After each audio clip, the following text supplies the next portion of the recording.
Hey team, today's video is how to define your role on your varsity basketball team to give you a better chance of earning more playing time. Hey, I'm Coach Conley with Conley Hoops. I've coached and trained for over 20 plus years, and I've seen high school players come and go, and my job is to give you as much information to help you become a varsity starter.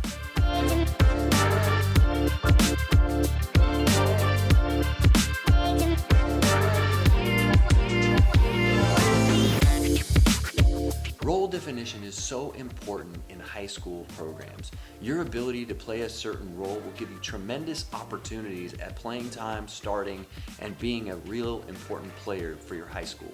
At the lower levels, it's really easy to play with your athleticism and your scoring ability and maybe dominate at certain levels, even with the other team players that you're playing with. But high school play is different. You have to have defined roles. Every coach wants players that can play a specific style at a specific time, a certain position. You need to be able to know what your position is and do it really well. And that's so valuable for coaches. Coaches need to be able to put you in certain situations so you can deliver what you need. They need to be able to have players that complement each other. You need to be able to put 5 guys on the court that all can work together and all can do the things that are necessary to win basketball games. So it's really important that you define your role every time you play.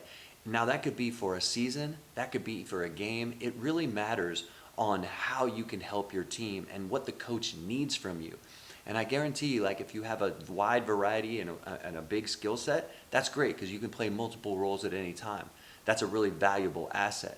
But if you are one-dimensional, then you better be really good at that role and you better be better at it than anybody else on your team. So let's talk about a few of the roles that you might need to play. There's a difference between a driver and a shooter.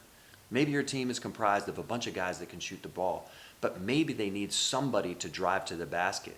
Having a player that can drive to the basket and create opportunities not only for himself at the rim, but also pass it out to the shooters is a key role that somebody could play even if they're a good shooter.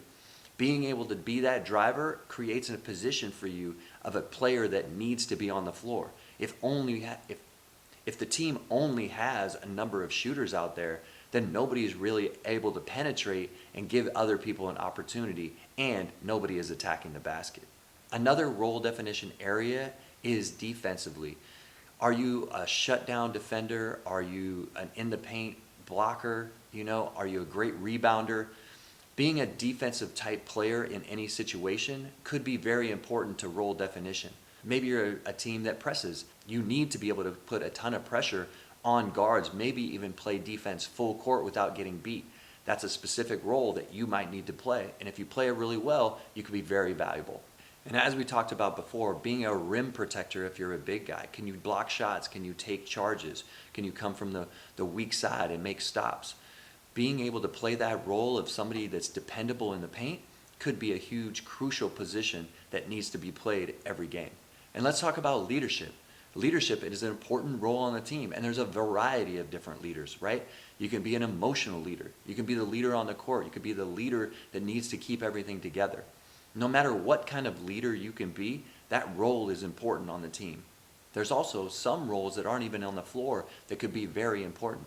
There's that rah-rah cheerleader guy that's always on the sideline making a bunch of noise, keeping their team pumped up. There's the glue guy that keeps everybody together on the court and makes them not lose their composure.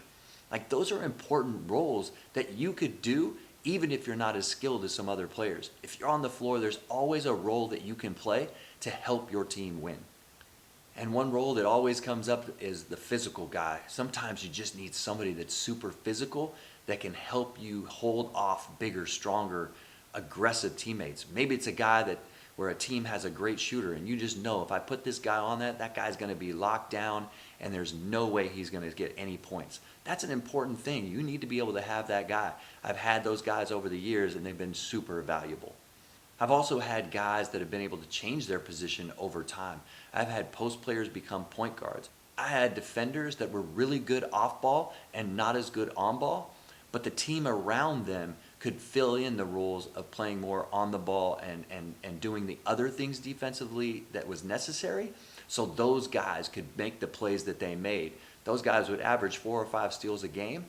but their team was so good that it didn't allow them to get beat when they weren't as good on the ball. So clearly make sure that you know what the roles your team needs and see how you can fill them. There are so many different roles out there that you can play, and we'll break them down in later videos. But know there is a role for everybody on the team, whether you're a starter, whether you come off the bench, or whether you don't even play.